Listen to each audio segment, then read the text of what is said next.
আসসালামু আলাইকুম সবাইকে। চায়ের নেশায় আসক্ত বাঙালি কথাটা বললে ঠিক ভুল হবে না। দুধ চা, র চা সাধারণ সকলেরই জানা রয়েছে।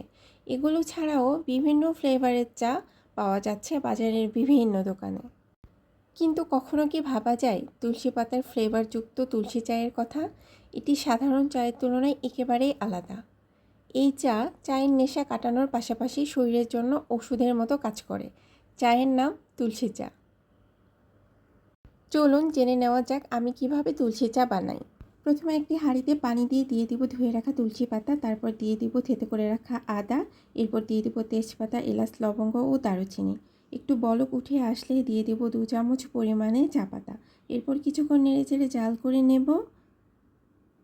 তারপর দিয়ে দেব পরিমাণ মতো চিনি। আপনারা আপনাদের স্বাদ মতো চিনি দিয়ে দেবেন। কিছুক্ষণ নেড়েচেড়ে জাল করে নিলেই চা রেডি। তুলসী চা এটি কার্বোহাইড্রেট এবং ফ্যাটের বিপাককে আরও সহজ করতে সাহায্য করে, দাঁত ও মৌখিক স্বাস্থ্য ঠিক রাখে। তুলসী পাতায় অ্যান্টি মাইক্রোবিয়াল বৈশিষ্ট্য রয়েছে। নিয়মিত তুলসী চা পান করলে মুখের ক্ষতিকারক ব্যাকটেরিয়া ও জীবাণু দূর হয়।